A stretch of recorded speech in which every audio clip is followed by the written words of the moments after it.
Hi everyone, I'm Nathan, and I've been challenged to the one-handed board game challenge. However, I've been told that this is cheating, so I can't be doing that. So, can't be doing it this way. Not necessarily cheating, but I guess it's against the spirit of the Hoodad. Oh, and here is Sweet Sweet. I'm Nathan, and this is Sweet Sweet. Oh, and it's Ramble Wednesday. Welcome to Ramble Wednesday. We are doing the handheld board game challenge. The handheld board game challenge I've got on this little post-it note. This was created by the great minds over at Blackboard Gaming. I'm going to... Okay, thank you. Yes, here I am.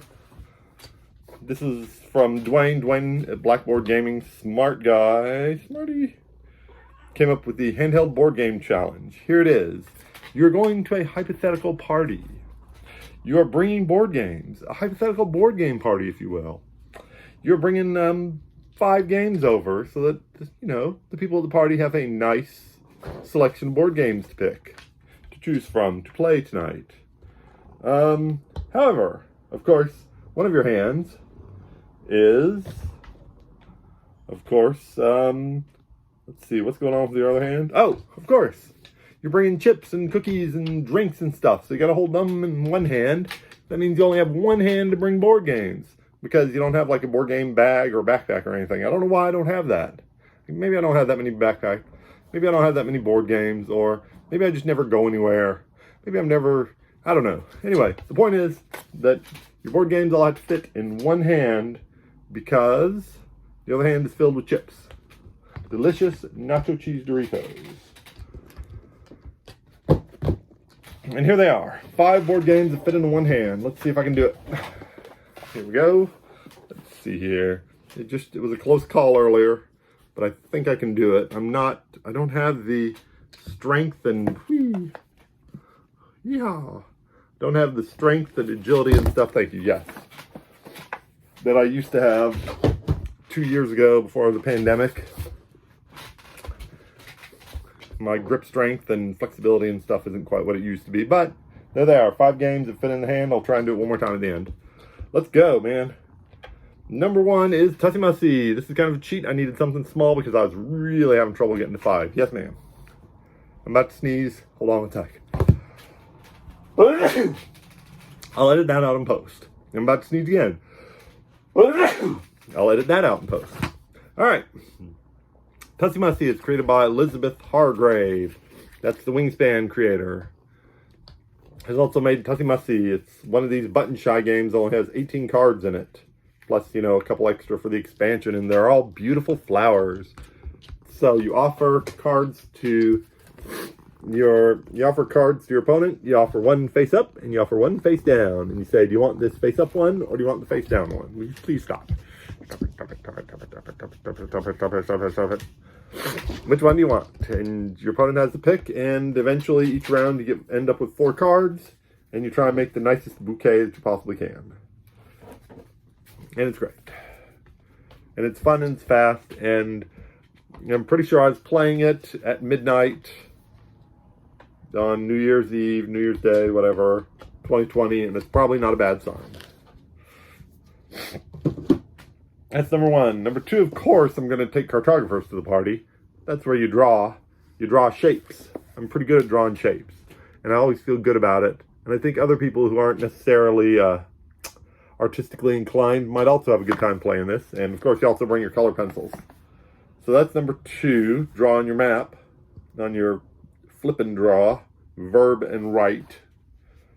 Number 3, I'll try and keep these together-ish so that we can... so I can hold it in my hand one more time at the end. Number 3 is Colossal Arena. This is a super awesome one from Fantasy Flight Games, when Fantasy Flight Games used to be a company and not a hollowed out shell, thanks to Asmodee. Colossal Arena is super fantastic awesome. It is this wagering game. Combat is very, very, very abstract. It's mostly just wagering. You try and decide which monster is going to survive in the arena. And one monster gets eliminated each round, and then you put some more bets down, and so forth and so on and so on. It's super awesome. It's mostly just betting and a little bit of card playing. It's by the great Reiner Knizia. I don't know if he's great or not. Sorry about the sinuses. It's getting cooler in Texas, which means, 80 instead of 90. And for some reason, my body doesn't like when that happens. Here's Canvas. Here's Canvas. It's a beautiful game about taking translucent, transparent cards with a little bit of artwork on it and layering it down. And then you make beautiful artwork. Then you get ribbons if the judges like your artwork. The judges are based on objective cards. They're not the other players. If the judge cards like your painting, you get some ribbons. And then the more ribbons you have, the more points you get. And it's super fun. It is not, I haven't played it in a while because it's not very robust solo. But I would be glad to take it to a party and then get a bunch of party people together and see what kind of awesome paintings we could come up with. And last but not least, also from Fantasy Flight Games, before Fantasy Flight Games took a hike and became a hollowed out shell that will not reprint the Lord of the Rings card expansions that I want. They only want to reprint the ones they want, and those are the wrong ones, is Rune Age. Rune Age is probably my first deck builder, I would guess. I may have played a deck builder before this. But anyway, yep, my first deck builder. It uses 3 kinds of resources. It uses gold money, influence, and strength. And you use the influence to buy money, to get money. And then you use the money to buy strength, and you buy the strength to get influence, like a rock, paper, scissors kind of thing. And there's plenty of it. There's enough of each resource, but not quite enough. There's just enough to kind of to gently push players into a conflict, and it's pretty awesome. Boy, the light in here is weird today. I'm having weird light. Anyway, yeah, and it's pretty cool, and it's deck building, and it was my first deck building game, and it's by Corey, who I think also did Battlestar Galactica, and I like Battlestar Galactica. I don't know what year this was, 2011, so it's 11 years old. That's cool. And I still like it. I'd probably be okay taking it to a party. I think it's decently easy to replace. That's always something to consider when you take something to a party, is how easy it's going to be replaced if something horrible happens to it. Some awful party foul. And that's it.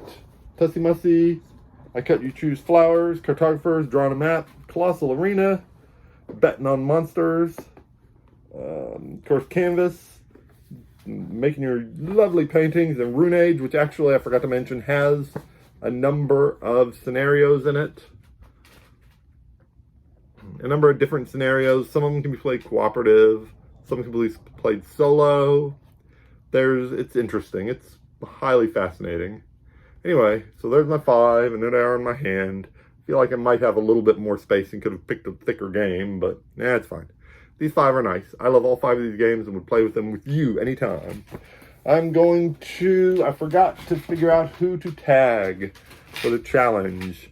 I will tag Room 51 because they're awesome.